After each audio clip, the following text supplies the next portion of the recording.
Hi everyone, I'm Susan Birch and welcome to another A Health Detective podcast.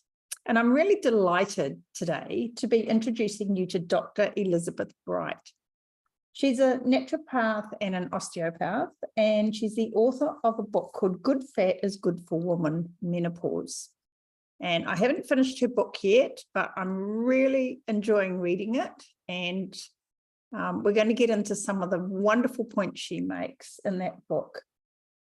She does a lot of research, she makes videos and writes articles. So we'll put all the show notes, all her links in the show notes so that you can all track her down. So Elizabeth, thanks so much for coming. I know you gave up going paddleboarding to be here, so I really appreciate that. Thank you for having me. I really appreciate it. Yeah. Menopause, hormones, women's health, it's such a huge issue. Would you like to start just by telling us how and why you got into it briefly? And Absolutely. And then I've got a couple of pages of questions to sort of go through. Okay. Well, I was already eating a low carb diet. I was at the time I had my practice in the northern part of Italy, and now I live in the southern part of Italy. And I had just closed my Kung Fu school. I'm a Kung Fu master, and we would take our students to tournaments, and I would regularly go to Hong Kong. And I just couldn't manage with the practice, so I closed it, but I was still teaching students on the weekends. And I turned 52 and I felt a change. And I put on a few pounds. And I felt that's really basically all I can remember that happened as associated with menopause syndrome. And I did some reading and I thought, let me look up menopause. And I was aghast at what I saw on the internet, all the horrible associations with menopause, what happens to women. Every single picture of menopause shows a woman sad, or her face when she was 12 and when she's 50, as if that we don't change. Of course we change how we look, but just sort of the exaggeration of these symptoms. And I got angry and I thought that doesn't sound right. And I looked into it scientifically and found that actually none of it's associated with menopause. It's associated with adrenal fatigue. Adrenal fatigue is not the right word. The overuse of adrenal function throughout our very active lives. And in the case of females, I did at 15, dieted, ate 2 weeks, 500 calorie diet. I mean, trying to lose weight to fit into what at that in the 80s or in the late 70s was supposed to be the perfect pair of jeans, size 28. And that I had set myself up that had I continued, I would have set myself up for all those symptoms that I go through, every single symptom associated with menopause. They always come up with more, and that's what got me started. And, it's interesting because I have so many clients and so many friends and so many family members who feel, are really struggling with, what we have described as menopause and menopausal symptoms. So, I really want to get into that with you tonight. But could we start with the medicalization of women's health? Because you talk a lot about that in your book, and I think it's such an important topic.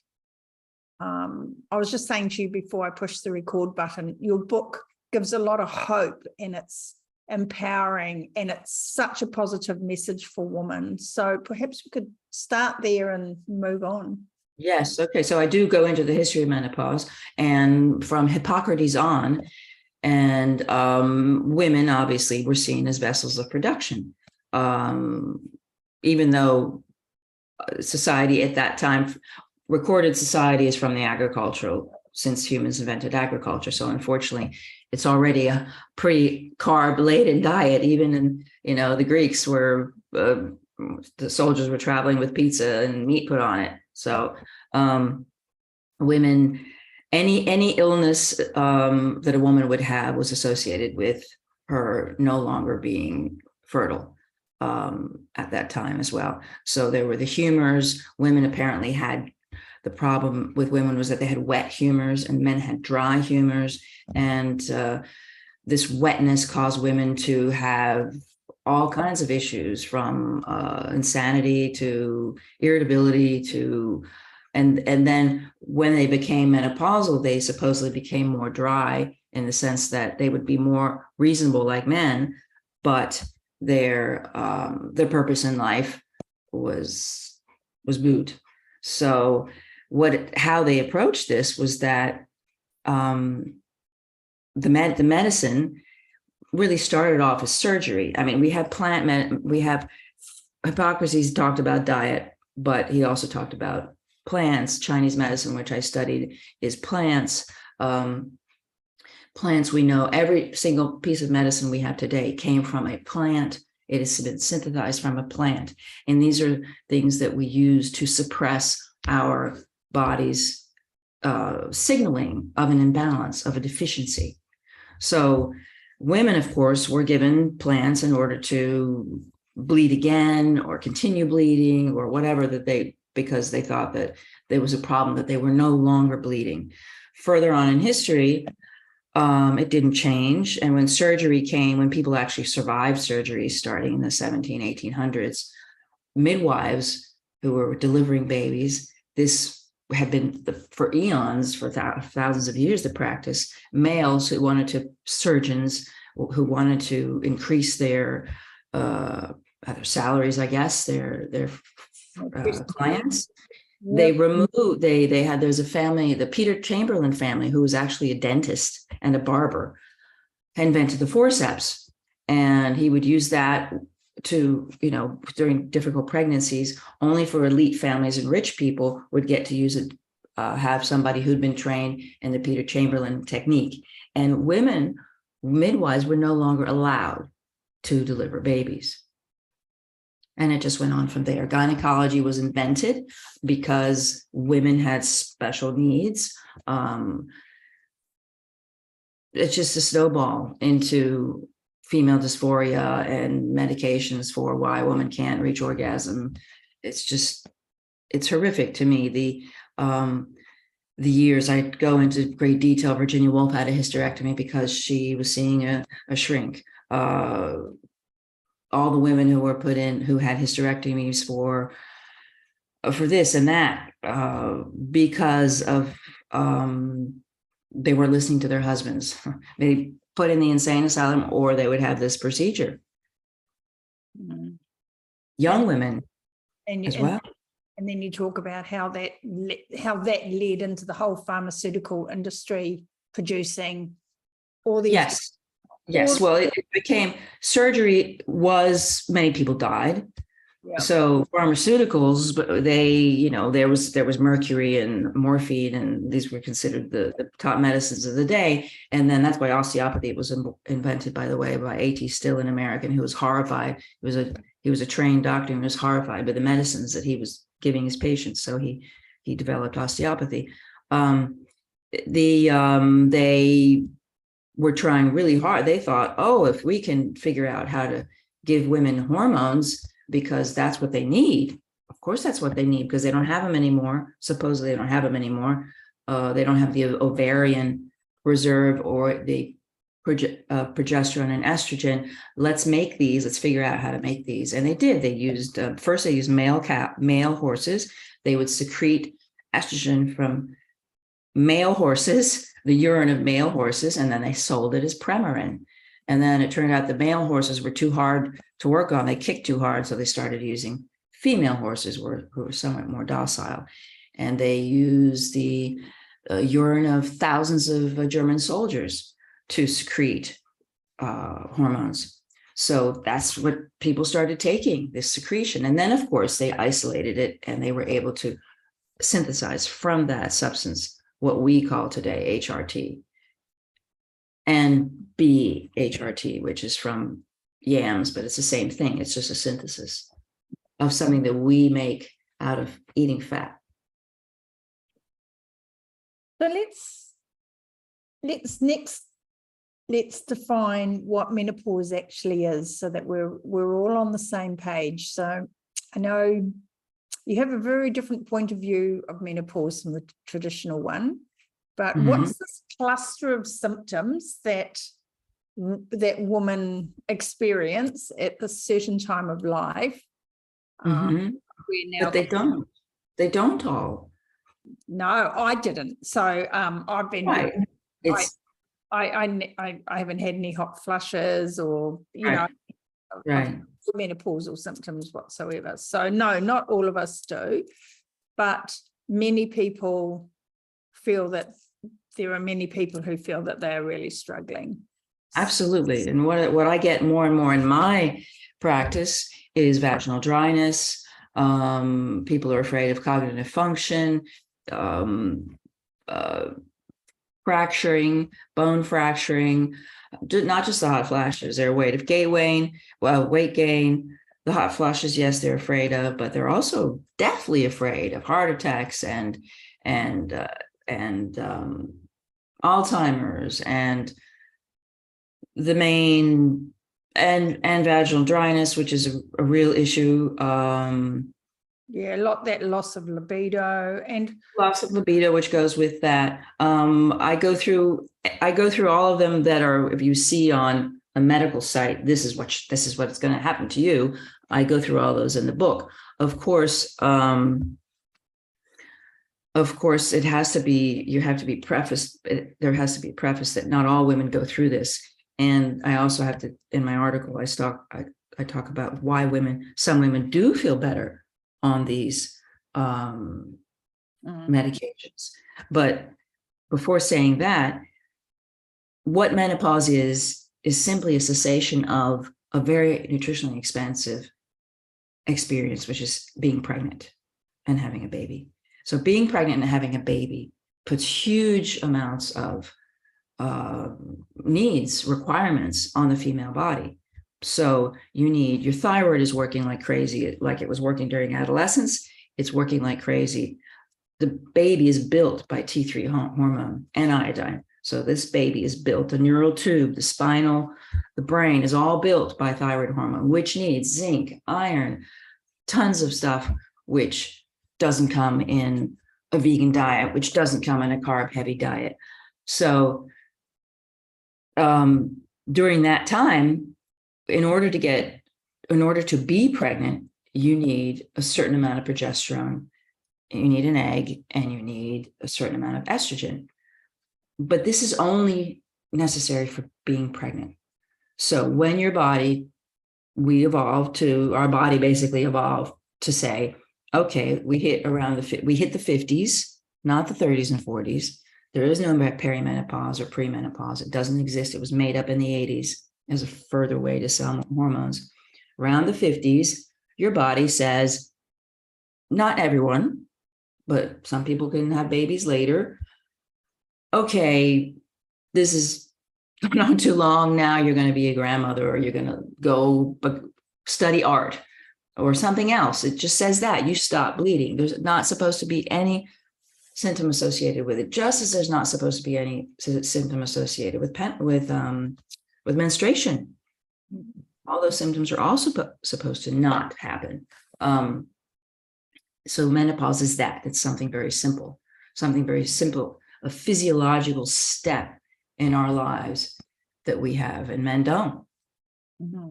And, it's interesting because we were talking earlier about how, before women start menstruating, we don't have symptoms of having. Yes, you do. What if you have a test? Don't you have a hot flash?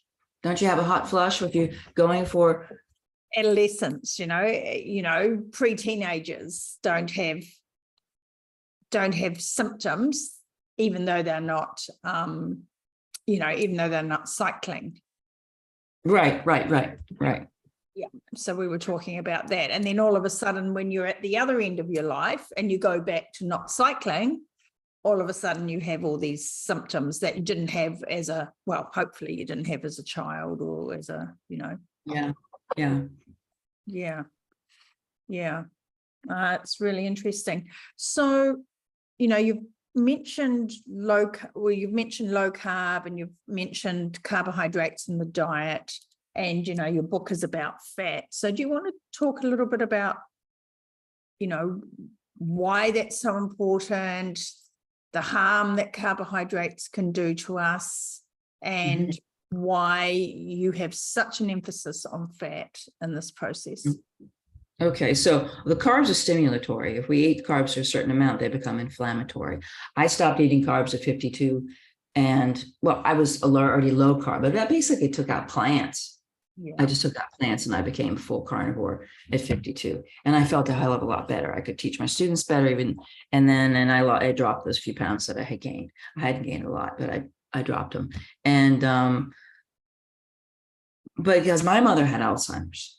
So I was very conscious of cognitive function, very, very conscious of cognitive function. And in my reading on carnivore and Alhambra O'Hearn, who'd written a lot by that time, this is not 2015, 2016, one of the only people out there writing about this stuff. So I felt very secure in making this step and realized that I really enjoyed not eating any plants, and it was a waste of time, basically. And all the stuff that was left over that had to go into compost, there was none of that stuff. The high fat, I decided, because if you're going to make DHEA and estrogen and testosterone and progesterone, which we absolutely need, our receptors are looking for these steroid hormones to attach to them, but they're looking for it from the adrenals. They're not looking for it to come from ovarian progesterone or ovarian estrogen. They are looking for it as they did when you were 12. Hopefully you didn't have your cycle then, as they did preteen. The adrenals produce steroid hormones. They synthesize all of the ones we need that will attach to those receptors all our lives. So that's why I ate high fat. And menopausal women will need more fat than a man or all women, I think, need more fat than a man, because we make a whole lot more hormones. We use hormones. And that just answered, and I showed in my book, and all these research papers just demonstrated what low fat for your skin is. For instance, if you're looking for your skin to be nice and plump and not wrinkly, of course, there's going to be change. But elastin, all these things that the studies of women in Japan who eat a high fat diet, their skin had more elastin. Breast sagging, I deal with breast sagging in the book. It pissed me off when they would have these plastic surgeons would write, okay, you're here at 30, you're here at 40, and you're here at 50. And it made me mad. It didn't happen to me. My breasts actually got bigger from having nursed three children in menopause. I mean, not previous, obviously, in my 30s, but my breasts got bigger and fuller eating a high fat diet. So it was just proof to me that that was the way to go. And I started changing my modalities with my patients who came to me with inflammation. And I found that a misalignment was not really what they needed. I mean, they needed treatment, obviously, but that treatment of alignment would not fix it. They would have to come back. I found tissue around a dowager's hump, the bump up above under the neck. I found swollen edema and swelling in different places. And I put them on this diet. And imagine Italians, very, very difficult. And it all went away. They felt better. They had even blood sugar. Their mood was better. Blood sugar is a really important part of it. And that it just came the main part of my treatment modality was removing things, which nobody ever likes. I think one of the things for, women our age is that we grew up in that low fat era, and we grew up in that, low protein as well. So many women, they won't eat animal fats, and then they're absolutely terrified of animal protein. I have so many clients who tell me, I don't like eating meat. When I eat meat, I feel sick, or I'm allergic to meat. And they'll use olive oil and avocado oil, but they don't want to use butter or saturated fat. Well, they're setting themselves up for the menopausal symptoms that everyone's so afraid of when they get to be. Young women are not afraid of menopausal symptoms, absolutely. But when they get closer, I mean, so many of my clients are telling me, oh, I'm getting perimenopausal. And I say, it doesn't exist. If you have an irregular period or something's happening, look to adrenal function, look to thyroid function. We cannot make hormones out of avocado oil. We cannot make hormones we can make energy. We can make the fatty acids in them can become a kind of form of energy, but we can't make hormones out of them. So my being deathly afraid of Alzheimer's, my mother obviously started feeding me with the low fat way. There was a tofu period. There was being a Southerner from the South, she did have a can of bacon fat for years when I was growing up. You make the bacon in the morning, you pour the fat in the can, and that disappeared. And I totally blame her low fat on her Alzheimer's and lack of iodine. My family's I wasn't born in the South, but my family's from a goitrogen area, a very low iodine soil area. In fact, my cousins and my aunts are all hypothyroid. So women are afraid of fat, and then they lose if they don't eat fat because they've been brainwashed by the propaganda. It will be difficult. It's the sensation of meat aversion and fat aversion is simply because if you don't have the digestive mechanics to break it down in the stomach, which is one of the big stuff is happening for fat and protein, you need the digestive mechanics. If you haven't eaten it for a long time, you will lose, your liver will produce less bile. What's the need for it? The bile that's been produced will sit in the gallbladder and become sandy because it's not being used. The gallbladder will become atrophic. It's a muscle. It's supposed to do this all the time. Every time you eat fat, it starts to do this all the time if you eat fat. So your sympathetic nervous system will respond to your parasympathetic inability to break down these crucial and essential nutrients by sending you nausea or just I don't like this. I have a whole section on my questionnaire for hydrochloric acid. If you don't have enough hydrochloric acid, you're not going to want to eat meat. So it's a deficiency that they have, not wanting to eat meat. We evolved to eat meat. Yeah. And fat. And then there's this fear of cholesterol, isn't there? And I think, cholesterol is what's the building block of these steroid hormones. It is. Cholesterol is saturated fat is what it's not it's the mother of all hormones. It's at the top of the cascade is cholesterol, which then becomes pregnenolone. It then on the left side will all go to stress, cortisol, aldosterone, which are adrenal stress immune hormones. On the other side, it'll all go to progesterone, testosterone, and the 3 estrogens. So if you have a lot of stress, how are you going to make estrogen at any age? And that's why women have issues. Irregular periods or endometriosis. Carbohydrates increase estrogen.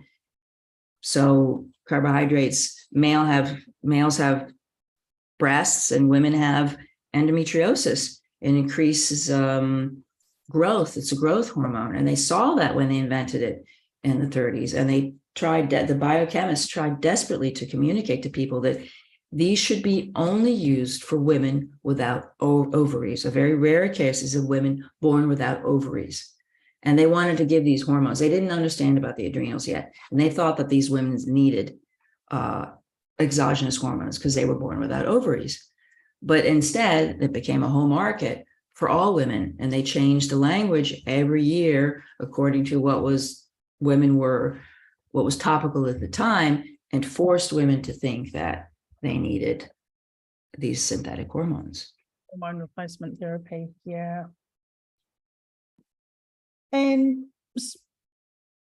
there's a lot of controversy out there. I've talked to other sort of hormone experts who actually believe that hormone replacement is quite safe and healthy, and we should all be using it, so that we can stay young and have good skin and good bone structure. So what are your thoughts about that? Oh, lies. It's the same that we've been hearing since the 60s and 50s. And they actually, I used to go around with a slideshow showing people the ads from, they would have Premarin and a picture of a broken, fractured bone, these visual cues to make women afraid that they would become irritable and, depressed, sitting on the side of the bed. The man is over there and the woman is, oh God, I have no libido. And this kind of stuff, which is all marketing, madmen. I mean, they do it very well. We make our own hormones. We make hormones out of what you said, the mother hormone, cholesterol. We can only make it out of saturated fat. So absolutely, if you're avoiding saturated fat, you're not going to make your own hormones. There are side effects to these hormones. Every single hormone, every single substance that the pharmaceutical industry sells has an extra molecule attached to it, because otherwise they wouldn't ask money for it. They made it from plants. They have to alter it in some way, add something to it to say, I made this, I can charge for it. So we're putting these things in these bodies, injecting pellets, et cetera, which raise cortisol levels, which will further hinder our adrenal function and put our body into a stress response. So we're polluting our bodies with these things because they have these extra molecules. Our liver often doesn't know what the hell to do with it, because what is this? This doesn't seem like saturated fat. This is something else. So that way lies the way of cancer, when your body doesn't know what to do with something. And they don't do as good a job as what we make our own. And I agree that it's a bit of a tough road to get back to having, if one, as I did, abused my adrenals by overtraining and things like that, fighting people. You have to follow a carnivore diet. 75% of the time, a high-fat carnivore diet will get you where you need to go. If you have thyroid issues and adrenal issues, you might need a little bit more support. But I have so many people who feel so much better just eating a high-fat carnivore diet. Just getting rid of the plants. So what's your vaginal dryness is the big one that's gets better too, right? Yeah. And so, I think that increase in fat intake really helps with that. What's your rationale for people who just really don't want to give up their plants? So many women, they have their juices, their salads, their, 7+ a day. Sorry, it's a lie. I say, here's the science. I show them. The book shows it. Yeah. The book shows it. The science is there. Unfortunately, there's a boatload of propaganda to get women to stop eating. I really like Belinda Fetke's work. Gary Fetke, the orthopedic surgeon. She went out and figured out, because in Australia they have this huge grain sale, Miller, right, flour selling people, and which all started in the US. They were Seventh-day Adventists who came from the US who went to Australia and made Kellogg's, graham crackers. These things were invented so people would stop eating meat, because meat was sinful, because it made you want to have sex. So obviously, there you go, libido. If you're eating graham crackers and eating Kellogg's cereal, you're not having sex. You have no libido, because that's exactly how Kellogg's planned it. The brother was a doctor and the other was an entrepreneur. So I say, I live in Italy. People think I'm nuts, but the people who do follow the protocol, you don't have to not eat plants forever. You don't have to be 100% carnivore. It's not a religion. You just have to get to the point where you have had eaten an anti-inflammatory protocol for a period of time. Usually it's a month. My book is heavy, high fat for a month to reduce inflammation, help balance cortisol levels if they're high or low, And then you can eat some plants that are not inflammatory. The few that, I mean, I wouldn't be eating nuts. I wouldn't be eating cabbage because it's a goitrogen. I wouldn't be eating broccoli because it's a goitrogen. I think lettuce and string beans and things like that, a minimum of things like that are okay. They won't hinder your health, but eating mostly plants and mostly carbohydrates will damage your health. So how do you introduce people to this kind of diet? What's your recommendations? You know, going from a heavy plant-based, low meat, saturated fat diet, and you know, you were talking earlier about not having enough digestive enzymes, not making enough bile, not enough hydrochloric acid. So people often feel a bit unwell when they first make the change. They've got to adapt to being able to burn fat, you know, and become metabolically flexible, and get into ketosis. So do you do it in stages, or do you go cold turkey, or does it depend on the individual? I'm a cold turkey person, but no, I'm kidding.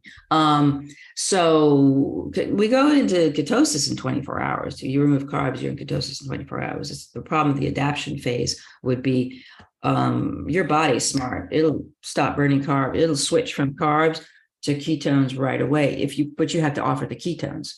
It's a miserable feeling to not eat carbs and not eat enough fat. That's where you have flu and all those things they ascribe to it, because you have to replace one with the other. Our body has two ways of metabolizing: glycolysis, ketosis. So protein, which is stuck in the middle here with these guys eating 5 pounds of ribeyes and stuff, is not going to get you the fat that you need to switch over. And that's the problem, that most people just go and eat hunks of meat. Hunks of meat are mostly protein, and protein is very difficult to turn into energy. Carbs, fat turn into energy. Protein does not like to turn into energy because our body sees protein as something that we should build muscle out of, or enzymes or peptides or whatever we do with protein. And if you eat too much protein, number one, you won't be making energy very easily and you'll feel like crap. Number two, when it finally figures out what to do with it, it'll turn it into glucose. So you're back where you started. So the high fat approach, what I do is I give them an 80-20, 80% fat, 20% protein, but I spread it out, throw so much throughout the day. These are also people who come from intermittent fasting or 72-hour fasting, craziness like that, which is really stressful on the adrenals, the people who are thinking about weight loss, and not autophagy, because just being in ketosis, nutritional ketosis, makes autophagy work just fine. And I spread it out throughout the day so that their poor gallbladder is not being dumped, you know, a stick of butter at a time. That's not a good idea. I divide it into small tablespoons or even teaspoons if the person has an issue temporarily throughout the day. Worst case scenario, they might need some ox bile. Some people get diarrhea from ox bile or hydrochloric acid, which helps some people. Usually I try not to use any supplements, and just spreading it out throughout the day, the gallbladder will get used to it again. And it takes about 2 weeks to a month. I had a question, and it's my brain fog's kicked in. It's early over there and it's getting late over here. Right. I'll just think back to what you were just talking about, because I did have a question about that. Switching over, transition. Yeah. Yeah. And so, well, we were talking about the ratios of fat to protein. And I think, you know, a lot of people who do go carnivore or go keto will lose weight in the beginning and then they stall out. And sometimes I do wonder whether that fat to protein ratio needs to be adjusted a little bit as they are going on. I don't know what you think about that. Okay, so my protocols, they tell me what they've been eating. I look at their frame, their height, and I give them a caloric input, an energy input for exactly what they need. And often it's the same calories they were taking in before. Yeah.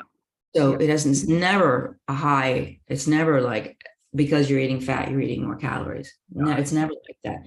Just the fact that you're eating more fat, you're able to more easily, without all this 5 kilos of protein, you're able to access your fat stores more easily.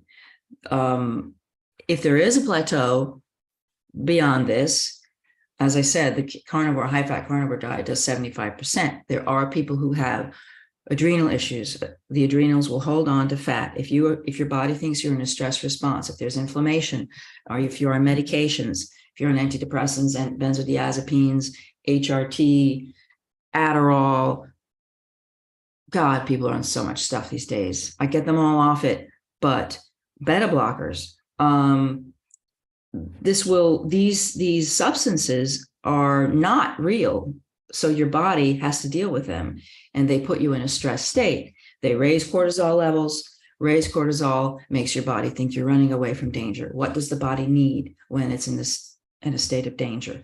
Energy. And it needs energy.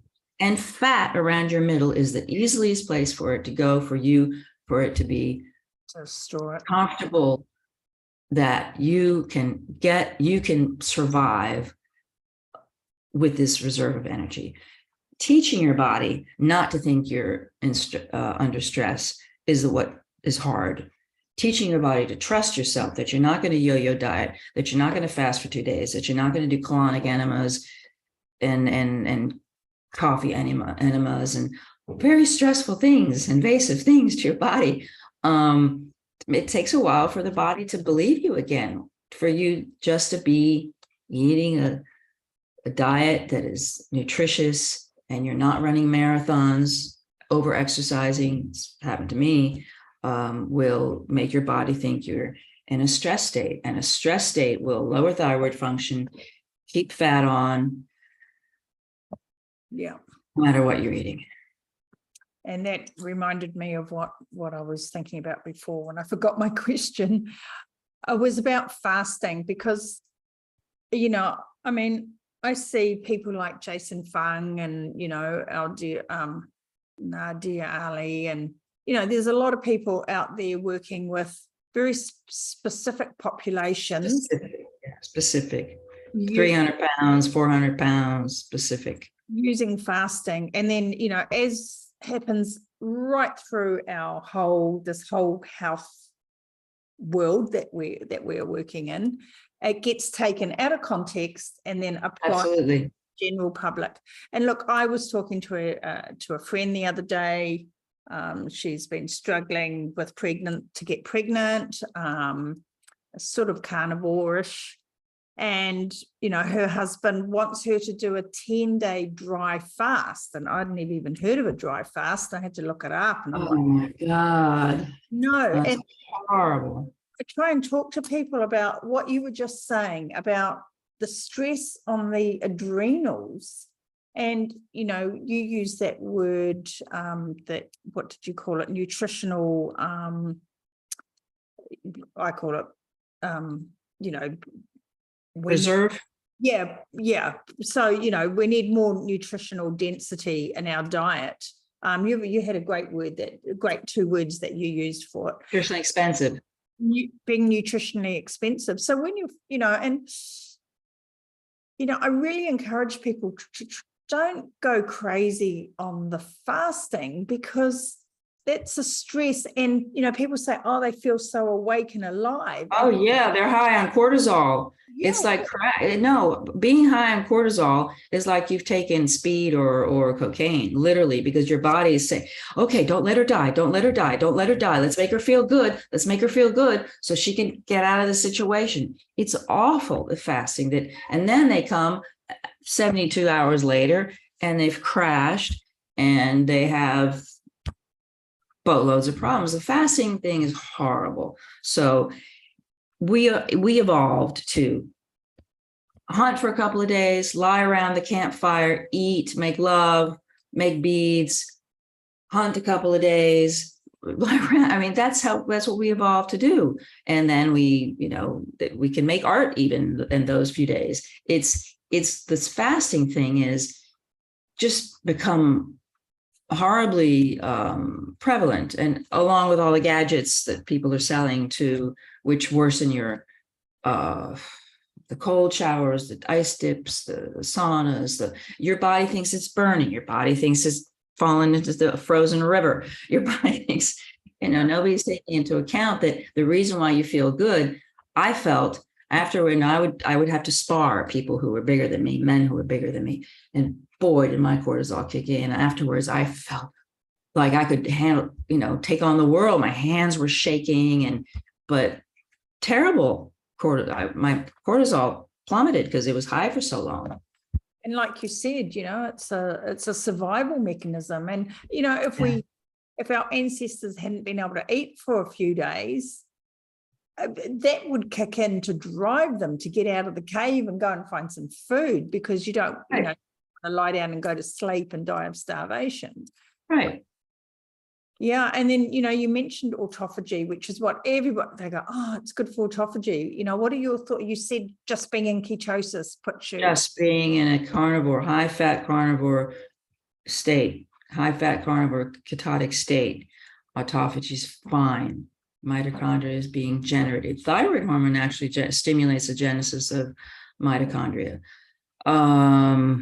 So if you're fasting, you're forcing your thyroid levels to go low, because thyroid, in response to stress, will stop production, because there's no reason. You're not building, you're not growing, you're not thriving.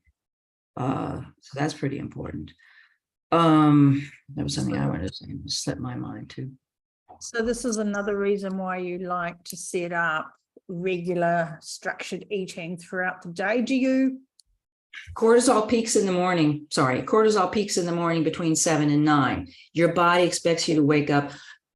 TSH peaks in the morning. Hardly any tissues are sensitive to TSH, but the brain is telling the thyroid to make thyroid hormone. First thing in the day, you're supposed to wake up bright-eyed and bushy-tailed to go about your day.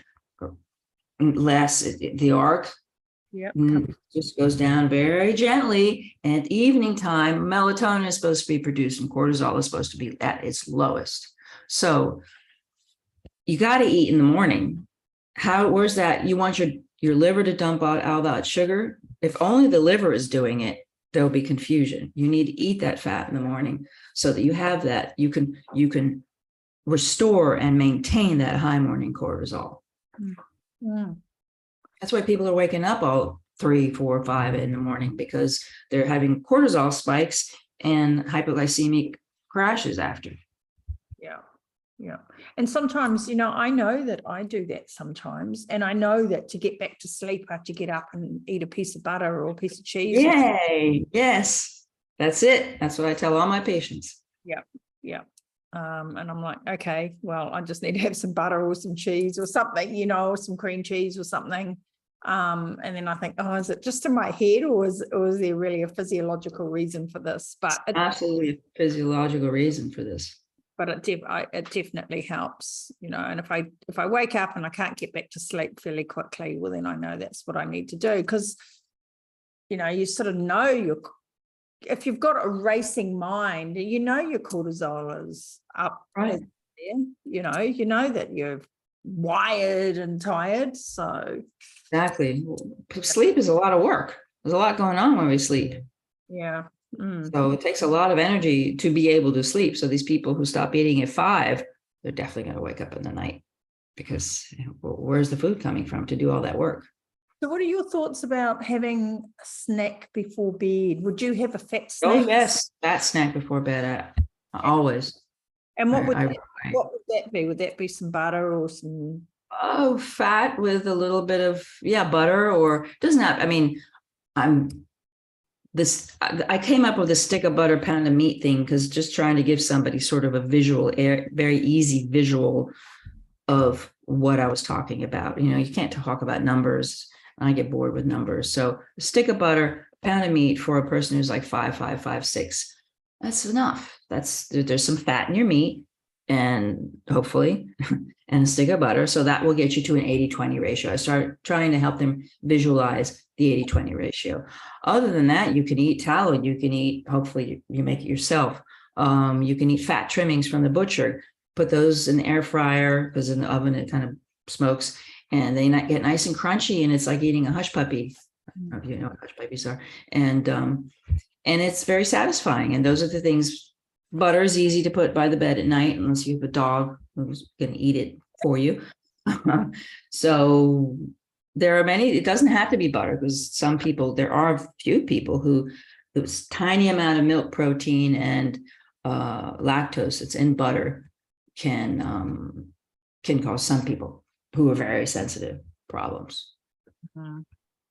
And so what about when you get heartburn or reflux or something at night, or indigestion at night? Is that another cortisol response, or is that? Yes, very, very much so. Unless you just can't adapt, unless you don't have the digestive mechanics to render that fat soluble. If we're talking about a high fat carnivore diet, it takes work to render that. I mean, carbohydrate is just, it goes in and out. It goes in, becomes superfluous energy, and it's gone. Work needs to be done to render fat soluble. You need bile, you need lipase, you need stuff that the hypothyroid gut certainly doesn't have. And if you have a stressed gut, it's not going to have it. So sometimes, again, spreading it out into small pieces. But the skin and the lungs and the gut are the tissue most sensitive to cortisol irregularity. So asthma is low cortisol, for instance. Okay. Oh, that's interesting. I didn't know that. Yeah. Yeah. So what about throughout our lifespan then? We're talking about, adolescence, and how should women be eating throughout our lifespan? Because we want our daughters to start eating this, sort of. Yes, we do. I've got 2 daughters. Yeah. If you want to have a healthy immune system and have babies, or even not having babies, you want to have a healthy brain, an adolescent should start eating a high-fat carnivore diet, because the periods will go so much easier, and there won't be all this. And maybe if the child ate a good enough meat, maybe not high fat, but a good enough amount of meat, they won't get their period at 9, which I'm seeing precocious menstruation is a terrible thing. Ask you about that, because I mean, I've got friends who've got grandchildren who are having their periods at 8. It's carbs. They raise estrogen levels. Carbs raise estrogen levels. So if you have a high carb diet as a child, you're going to get your period earlier. And throughout our lives, yes, women need more fat. I would say stress levels require fat. If there's no stress, people eventually learn how to feel it. Oh, today I'm having a god awful lot to do. I should bring some butter with me or something, or eat a little bit of more butter on my steak. Tomorrow is less stressful, so maybe I won't want that. You feel it. You feel what you need when you get used to it. I have a patient now.